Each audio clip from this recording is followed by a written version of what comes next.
CPI가 1월달, 2월달도 이제 연속해서 안정적으로 하락될 수 있는 조건이 만들어지느냐가 굉장히 관건입니다. 그래서 일본은 여러모로 봤을 때 아베노믹스의 영향이 일본 경제를 아직까지도 지배하고 있다. 우리나라 수출 여건이 그다지 좋아 보이진 않거든요. 그래서 이거는 거시경제 상황이 풀리는 25년 정도 돼야지 아마 우리나라 수출도 많이 좋아지고. 바로 오늘이죠. 미국의 네. 12월 CPI가 발표됐어요. 미국 시간으로. 네. 어떻습니까? 이 해석을 어떻게 하세요? 시장 예상 기대된 대로 굉장히 긍정적으로 나온 것 같습니다. 그러니까 CPI가 지난달에 7.1%인데 이번에 6.5%고요. 근원 CPI도 생각보다 많이 시장 예상대로 그냥 5.7% 정도로 전월에는 한 6.0%였는데 어느 정도 긍정적으로 낮게 결과가 나왔고요. 이 영향으로 미국의 3대 주가가 다 올랐고 또 원자재 가격도 굉장히 많이 상승했고 암호화폐까지도 가상자산까지도 긍정적으로 시장에 반응했습니다. 예. 네. 자, 그러면 우리가 이제 이런 낙관론, 그러니까 뭐라 그럴까요? 연준은 계속 매파적인 발언하고 6%도 상당히 높은 거긴 하지만 어쨌든 꺾인다는 게 확인됐잖아요. 네. 인플레이션이. 네. 그러면 이제 좀 앞으로 경기 침체 이러한 것들에 대한 인플레이션에 대한 우려가 좀 사라지면서 뭔가 좀 낙관적인 상황들이 오지 않을까? 이렇게 좀 투자하시는 분들 입장에서는 그렇게 희망을 하고 있거든요. 기대감을. 예. 보시면 아시겠지만 요번에 그 CPI 발표가 이미 시장에서는 약간 선반영된 부분도 분명히 존재합니다. 그래서 시장에서도 굉장히 주가도 많이 올랐고요. 여러 가지 긍정적인 부분도 있는데 이제 시장은 분명히 기대를 많이 하고 있습니다. 그래서 시카고 선물 거래소 CME 패드와치라고 하는 선물 거래소에서 보통 이제 2월, 3월 또 계속 월별로 이제 FOMC 회의가 열리면서 금리 인상에 대한 예측을 하는데 2월 달은 0.25% 베이비 스텝이 이미 90% 이상으로 올라갔고요. 3월 달 정도를 이제 금리 고점의 끝으로 많이 이제 시장은 기대를 하고 있습니다. 그리고 일부 이제 그 FOMC 위원들도 한 5% 선에서 이제 금리 인상을 마무리하는 걸로도 얘기를 하고 있습니다. 그렇지만 이제 문제는 뭐냐 하면 과연 이것이 얼마나 이런 우리 시나리오대로 가기 위해서 CPI가 1월 달, 2월 달도 이제 연속해서 안정적으로 명백하고 설득력 있게 하락될 수 있는 조건이 만들어지느냐가 굉장히 관건입니다. 그래서 또 하나 이제 연준도 과감하게 얘기를 못 하고 있고 파월도 지금 아직은 좀 강한 기조로 얘기할 수밖에 없는 부분이 실제 물가는 어느 정도 내려간다고 하지만 여전히 내려가지 않는 부분들이 분명히 존재를 하거든요. 그래요? 그러니까 보시면 아시겠지만 가장 중요한 게 이제 그 임금 부분인데 서비스 부분의 임금이라던가 또 식료품, 주거비 부분들은 아직도 단단한 부분들이 존재를 합니다. 그래서 주거비 같은 경우에는 이제 주택 가격이 미국도 부동산 가격이 이제 어느 정도 하락되다 보니까 하반기 부분은 많이 내려갈 거로 보여지는데 미국의 어떤 구조로 보면 주거비가 렌트비가 많기 때문에 네. 렌트비는 과연 이제 고용이 지금처럼 단단하게 받치고 있는 상태라 그러면 렌트비는 쉽게 내려가지 않는 부분도 분명히 존재를 합니다. 그래서 이 서비스 부분의 임금이라던가 특히 12월 달에 졸트라고 구인 이직 보고서에서 나와 있는 그 신규 채용 인력이 1,000만 명이 넘었습니다. 역대급 미국의 고용 사정이 여전히 좋고요. 네. 실업률은 3.5%로 완전 고용 형태를 여전히 유지하고 있기 때문에 그 고용에 따른 비용 상승이 여전히 일어나고 이것이 물가에도 이렇게 반영이 되고 있는 구조로 순환 구조를 계속 갖고 있기 때문에 사실 파월이나 연준 위원들도 올해 급격하게 금리 인하를 그러니까 인하 기조로 돌아선다던가 이런 거는 고점을 그대로 유지하지 인하 기조로 올해는 돌아서는 거에 대해서 굉장히 조심스럽게 생각을 하고 있습니다. 그래서 이런 기조로 우리도 앞으로도 계속 2월 달, 3월 달에 발표하는 CPI 지수를 계속 유의 깊게 볼 수밖에 없는 상황입니다. 예. 그렇군요. 지금 그렇다면 우리가 어쨌든 시장에서 많이 고민을 했던 것 같아요. 그런 가운데서의 어쨌든 소폭 상승, 뉴욕 예. 증시가. 그렇다면 이제 조금 긍정적으로 받아들이는 거 아니냐. 예, 이렇게 보는 시각도 있는데 그러다 보면 이제 연준이 또 매파 발언을 또 할 때가 된 거 아니냐. 또 맞습니다. 눌러야 되니까. 예, 예. 이런 생각도 하거든요. 2월 1일 날 아마 회의가 연준 FOMC 회의가 예견되고 있는데 기본적으로 연준이 생각하는 건 70년대 그 아서 번스의 어떤 전철을 밟지 않으려고 파월이 굉장히 신경을 쓰고 있는 것 같거든요.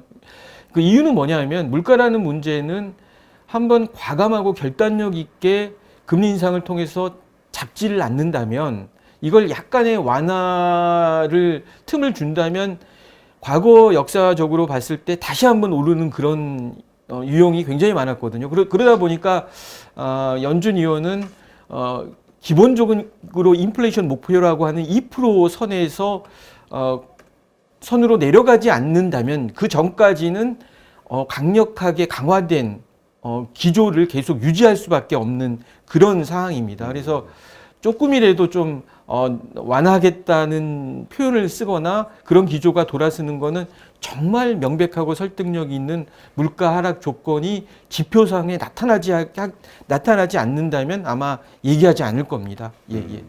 지금 그 월가도 좀 이렇게 긍정적으로 낙관하는 분들과 또 아주 비관적으로 보는 그 투자의 대가들이 또 예, 있잖아요. 예. 맞습니다. 예. 근데 지금 JP모건의 다이먼인가요? 대표 예, CEO. 예.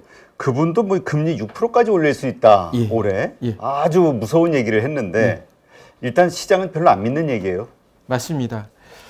어차피 뭐 CT 같은 경우에도 2월 달에 CT은행도 2월 달에 0.25가 아니라 0.5 정도로 빅스텝 정도로 올린다는 걸 지금 얼마 전까지 예견하기도 했고요.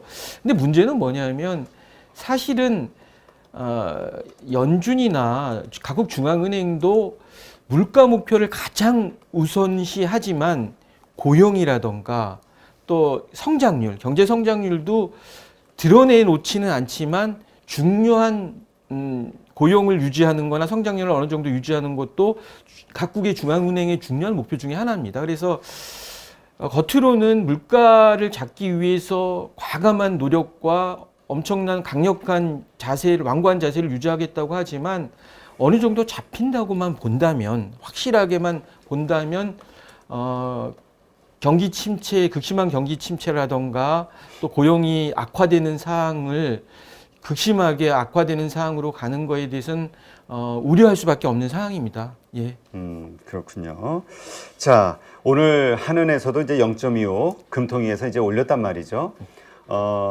지금 한은에 계시니까 아니, 파견 나와 있습니다. 네, 파견 나가 계시는데 네, 어떻습니까? 지금 뭐 여러 가지 이야기가 있는데 어쨌든 요약을 좀 해설을 해주시면 지금 한국은행 이창용 좀 부담스러우신가요?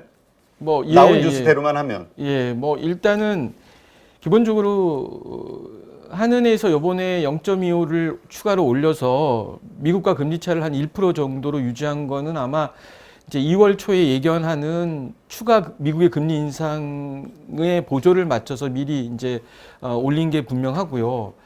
또 가장 크게 고려한 거는 뭐냐면 우리가 미국의 기축통화에 비해 가지고 금리가 낮을 경우에 외화가 빠져나가는 우려에 대한 과거 경험이 항상 존재를 했었거든요. 근데 이제 우리가 네 차례의 금리 이제 한미 금리 역전을 봤을 때 쉽게 외화가 빠져나가거나 달러가 빠져나가지 않았던 문제들이 분명히 존재하기 때문에 한은은 기본적으로 1.25%에서 1.5% 1% 이상의 차이를 두고 미국과 보조를 맞춰서 금리를 올릴 겁니다. 이제 그거는 뭐 아시겠지만 우리나라 가계부채 문제라던가 신용경색 문제들이 경제에 충격을 주는 거를 완화하기 위한 문제들이 분명히 존재하기 때문에 정말 눈에 보이게 달러가 빠져나간다던가 이러지 않는다면 그 전까지는 분명하게 한미 간의 금리 차이를 두면서 보조를 맞춰서 올라가는 건 분명할 겁니다. 네. 예. 일단 말씀하신 대로 뭐 CPI 지표 6.5%로 떨어져서 우리는 좀 완화했다. 예. 뭔가 이제 하락세로 돌아섰다 이렇게 생각하지만 연준은 인정하지 않고 계속 누를 것이다. 2월 FOMC에서. 맞습니다. 예. 근데 오늘 얘기한 그 한국의 상황에서의 금통위 이 한국은행 총재의 이야기는 어떻게 받아들여야 되나요? 지금 부동산 우리 뭐 여러 가지 지금 문제들이 있잖아요. 가계부채 문제도 네, 있고 네, 부동산에 지금 급락도 있고요. 네. 기본적으로 기준금리를 올리면 우리나라 같은 경우에는 0.5%만 추가 금리를 했을 경우에 이자 부담이 추가로 부담돼야 될 게 6조 5천억 정도 됩니다. 그러니까 1%를 올렸을 경우에는 대출자들이 12조 정도 이상의 추가 부담이 되고요.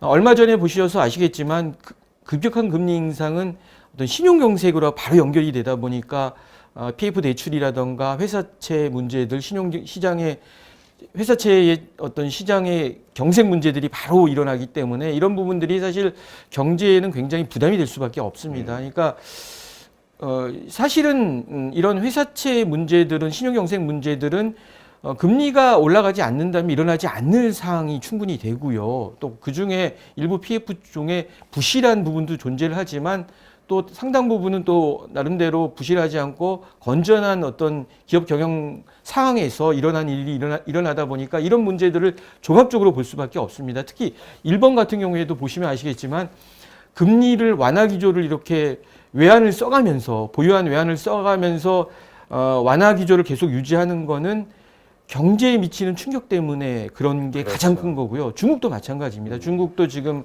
사실은 금리를 올리지 않고 금리를 내리고 역으로 하고 있는 건 부동산 문제라든가 지방정부 부채 문제들을 염두에 두고 하고 유럽도 마찬가지거든요. EU 중앙은행 같은 경우 EU도 결국은 금리를 미국과 같이 과감하게 올리지 못하는 이유도 일정 부분 틀을 경제에 주는 충격 때문에 이런 겁니다. 그래서 우리나라 같은 경우에는 경제 규모라던가 모든 여건이 과거랑은 완전히 틀립니다. 현재는 우리나라가 상당 부분 올라온 경우고요.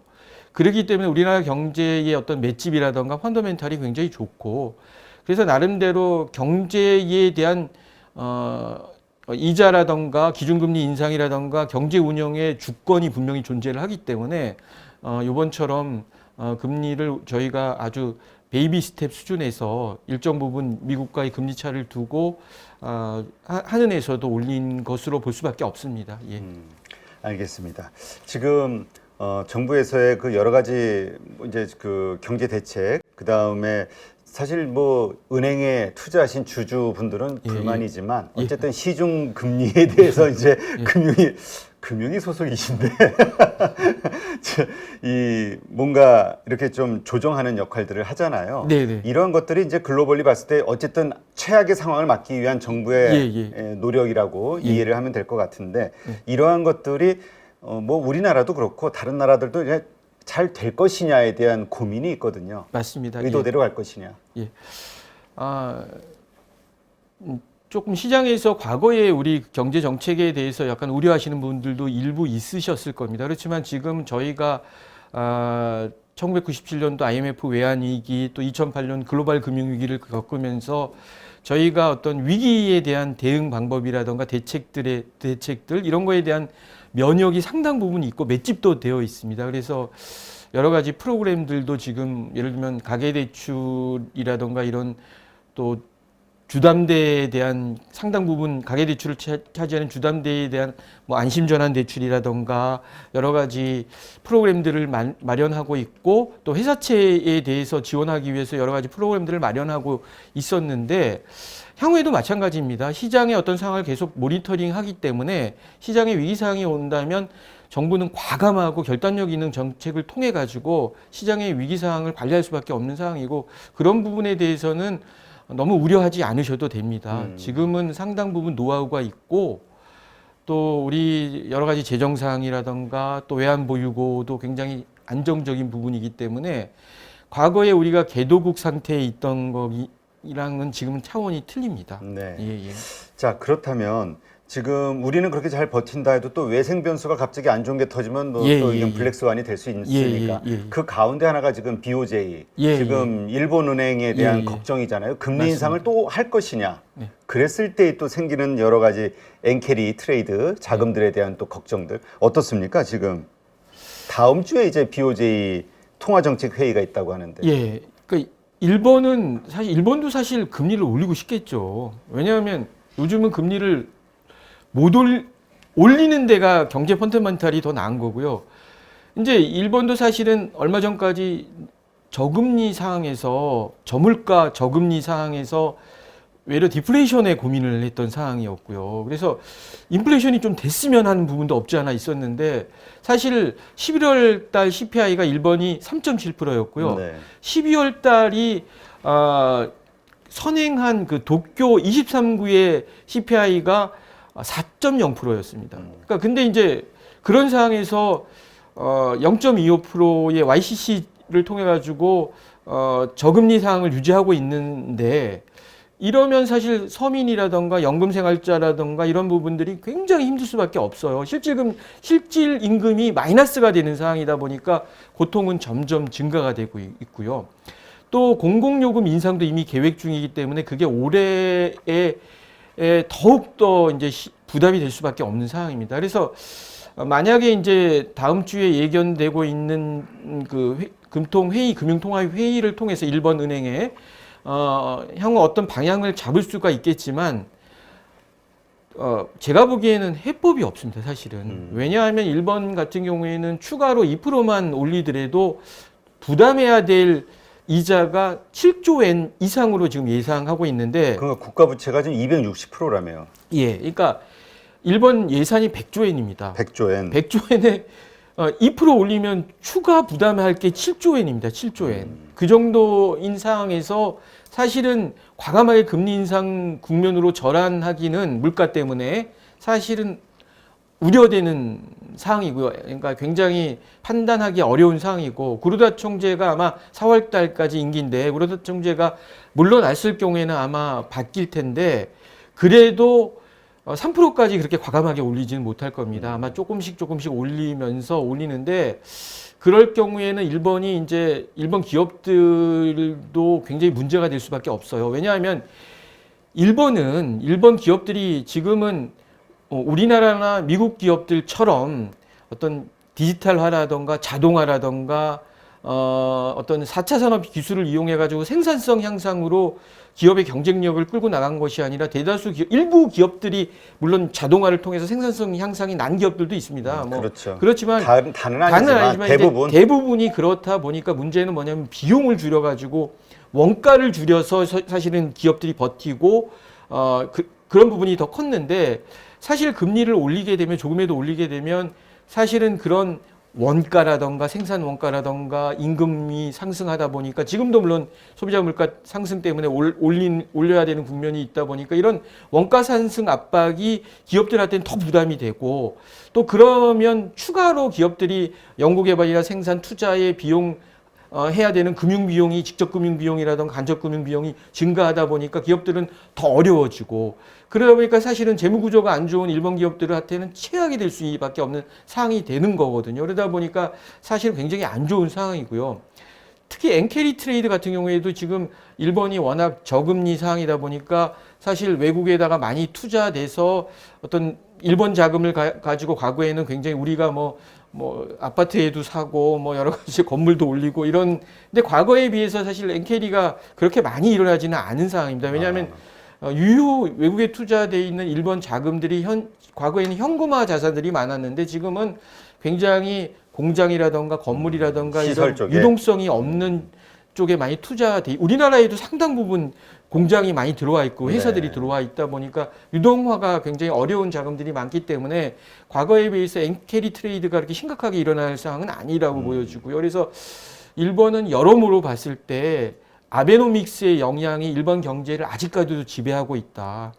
그러니까 어떤 생산성이라든가 연구개발보다는 신성장 동력을 개발한다든가 이런 것보다는 그냥 저금리와 유동성 확보 측면만 강조했던 아베노믹스의 영향이 일본 경제를 전반적으로 지배하고 있어서 사실은 답이 없는 걸로 보여집니다. 예. 네.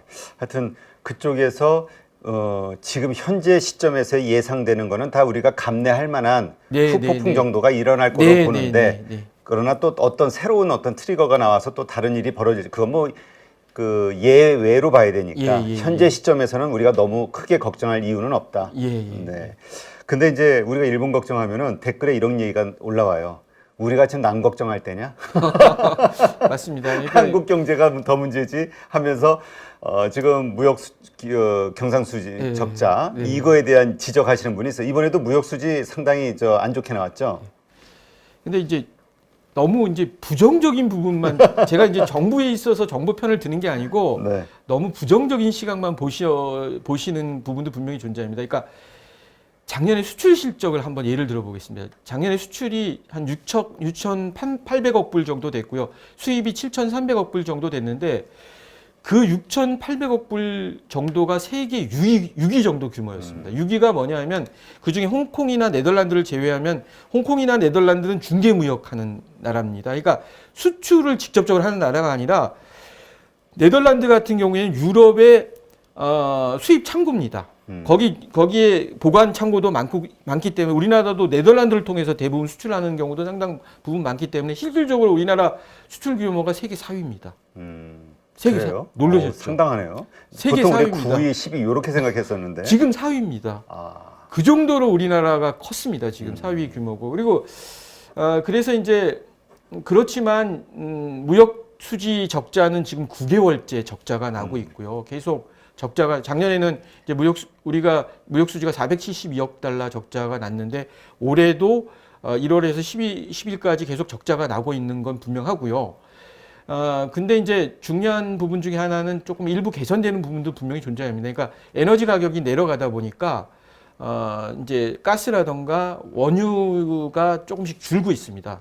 근데 작년에 사실 가장 수입에서 많이 차지한 게 에너지 가격, 3대 에너지 가격, 석유, 가스, 석탄에 대한 수입이 늘어났기 때문에 그랬거든요. 네. 그리고 수출은 이제 10월부터 많이 줄었고요. 수출이 줄었던 건 특별한 이유는 뭐냐면 우리나라 제품이 경쟁력이 갑자기 없어져서 줄은 게 아니라 근본적인 원인은 아세안이나 중국 같이 우리나라의 원재료나 반제품을 수입해서 가공을 해서 세계 시장에 판매하는 나라들이 경제가 위축되다 보니까 이제 수출이 줄은 부분들이 상당히 큽니다. 그 중에 반도체.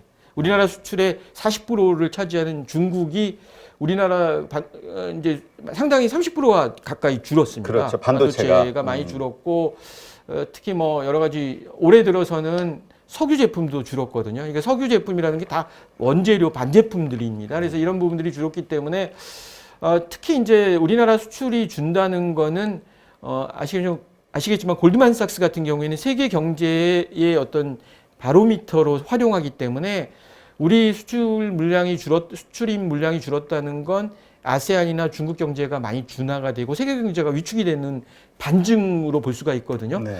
반면에 아세안이나 현재 우리가 그 중국은 줄었지만 유럽이라던가 미국이라던가 인도라던가 이런 쪽은 외로 늘고 있습니다. 그래서 늘고 있어서 수출은 지금 수출은 0.1% 정도 줄었지만 수입이 늘었습니다. 올해 들어서 한 6% 정도 늘었는데 이제 그게 대부분 차지하는 에너지 부분들이 이제 좀 가격이 내려가면서 어느 정도 이제 보조가 맞춰지는데 이제 중요한 건 이겁니다.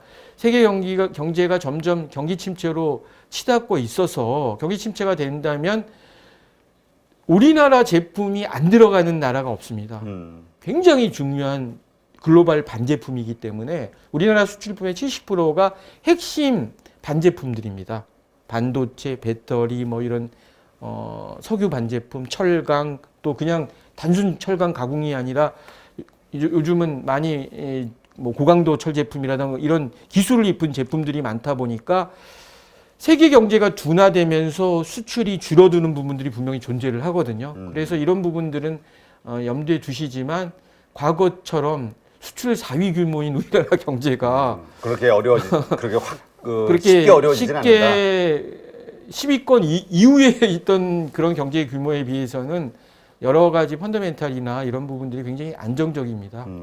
지금 그렇다면 우리가 지금 어떻습니까? 그 예상들은 다 하시잖아요. 네네. 지금 무역 수지가 흑자로 돌아서는 때가 언제일 거라고 뭐 지금 나온 데이터가 있나요? 예상하시는 일단은 정부에서? 지금 중요한 건 뭐냐면 올해도 어려운 건 분명합니다. 왜냐하면 에너지가 이제 가격이 떨어진다고 해도 에너지 가격이 이제 러시아 우크라이나 전쟁이 근본적으로 해결되지 않는다면 또 문제는 뭐냐면 현재는 경기 침체 우려로 에너지 가격이 하락되는 거거든요. 근본적으로 러시아 전쟁에서 뭐 공급이 갑자기 늘어나서 봉쇄가 풀려가지고 에너지 봉쇄가 풀려가지고 우리도 석유를 러시아에서 가스를 수입해서 가격이 내려간 것이 아니거든요. 경기 침체 우려에서 내려간 거고 또 하나 이제 역으로 중국이 저렇게 코로나 봉쇄를 푸니까 외려 또 역으로 석유나 에너지 가격이 올라갈 요인도 생깁니다. 그렇죠. 그런 요인도 분명히 존재를 하기 때문에 변수들이 굉장히 많거든요. 변수들이 많아서 에너지 가격 안정이 쉽지 않을 걸로 보여지고 또 우리나라 수출이 가장 큰 부분을 차지하는 중국이나 아세안이 경기 침체로 슬슬 이제 들어갈 수밖에 없는 상황이고 뭐 미국도 마찬가지입니다. 유럽도 그러기 때문에 우리나라 수출 여건이 그다지 좋아 보이진 않거든요. 그래서 이거는 거시경제 상황이 풀리는 25년 정도 돼야지 아마 우리나라 수출도 많이 좋아지고 적절해. 그 전까지 아마 올해나 내년에는 여전히 어려울 겁니다. 근데 그래서 지금 중국의 리오프닝과 그다음에 예. 경기 부양책 예. 이것으로 인해서 좀 좋아지지 않겠냐가 지금 우리가 가지고 있는 기대감이거든요. 예, 근데 물론. 이 경기 침체 구간에서는 그 별 의미 없다고 보시는 건가요? 아닙니다. 그러니까 분명한 작년보다 훨씬 좋아질 겁니다. 중국의 수출이 우리가 7개월째 감소가 됐거든요. 네. 그거는 코로나 봉쇄 영향이 분명히 큰 거고요. 그러니까 우리나라 일대 수출 시장이 중국입니다. 35%가 중국이고요.